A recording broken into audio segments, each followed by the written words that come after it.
Well, how about it, James? How about a nice business blue polo? He doesn't want one. He wants one, doesn't he? Oh, come on. You're tearing me apart!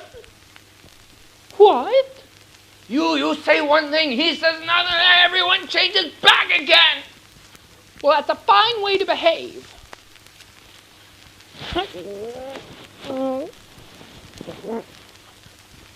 How about a nice striped polo? You got a deal.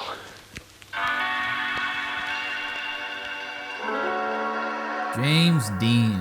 What a fella. Most famous for his role in Rebel Without a Cause. You're tearing me apart! Where unfortunately he died before its release in 1955.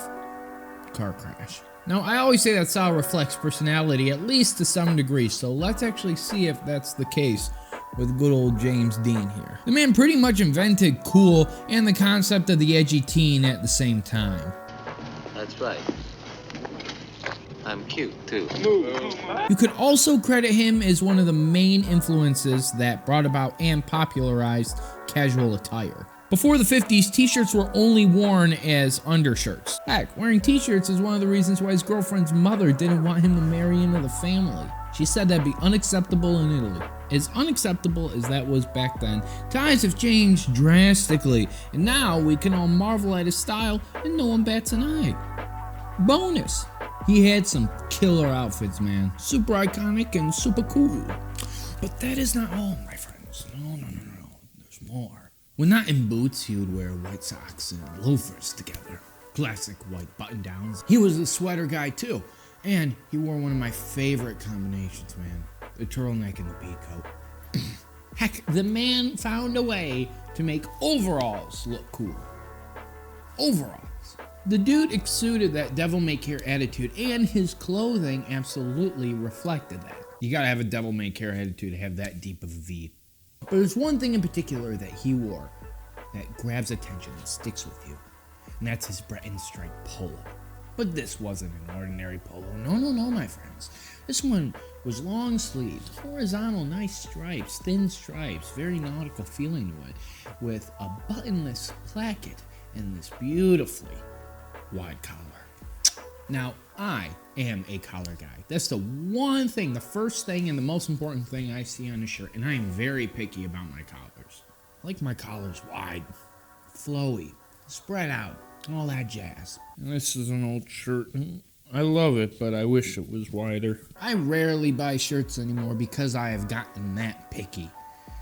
But this is legit. The contrast of the collar makes it even more legit. So legit, in fact, that we decided to make our own. We collaborated with Far Field Clothing from the UK and came up with this bad boy, which is inspired by James Dean's polo.